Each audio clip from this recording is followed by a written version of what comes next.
আপনাদেরকে দেখাবো এখন একটা বাংলাদেশি ভিক্ষুক। এই যে দেখেন এটিএম এর সামনে বসে রয়েছে। এই যে দেখেন ভাই ভিক্ষা কিছু মাগতেছে। কিছু ভাই আমার কাছ থেকে দেন ভাই কত টিয়া রুজি করছেন? ভাই সারাদিনে ভাই পাইছি বা 8-9 হাজার মতন ভাই পাইছি ভাই। পাইছো? ভাই বুঝেনি ভাই। ভাই তে বাংলাদেশে কত ভাড়াই তারো? কিছু কিছু আসেনি ভাই। না ভাই আমার কাছে তো নাই কার্ডও। ভাই কাটো দিয়ে দেবো ভাই, সমস্যা নাই ভাই। আমার কার্ডও টিয়া নাই ভাই। আচ্ছা ভাই, আমি তোমার চেয়ে আরো হকি, তুমি উল্টা আমার না দিতেই ভাই। ভাই দেবো ভাই।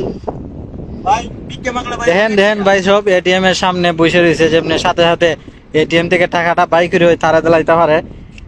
তে আপনি আমার কিছু টিয়া আওলাদ দেন, আমার তো একটা টিয়া নেই, আমার তো কার্ডের অনেক টিয়া আছে। ভাই না তাহলে ভাই আমার সামনে বউ ভাই, সমস্যা নাই। তো সমস্যা নেই, আপনার সাথে অনেক বিখ্যাত টিয়া বলে টিয়ার ইউজি করতে পারবো না নি। অনেক ঠিক আছে ভাই, এখানে বসো, হুম। সমস্যা নাই। তে কবে যাইবা দেশে, কত বে যাইবা, ভাই, মাসে কত টিয়া কামাই তারো? ভাই টিয়া রুজি করে ভাই, এত টাকা ভাই আমার ইচ্ছা নাই ভাই, অনেক টিয়া ভাই রুজি করি ভাই। ও প্রচুর টিয়া তে তো লাখ লাখ টিয়া ইনকাম ভাই, করে। লাখ টিয়া ভাই তো তাই ভাই।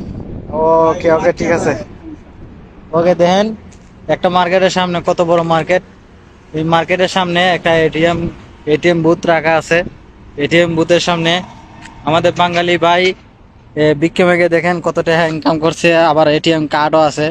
দেখেন হুমানের, তারে কি কইমো আমরা।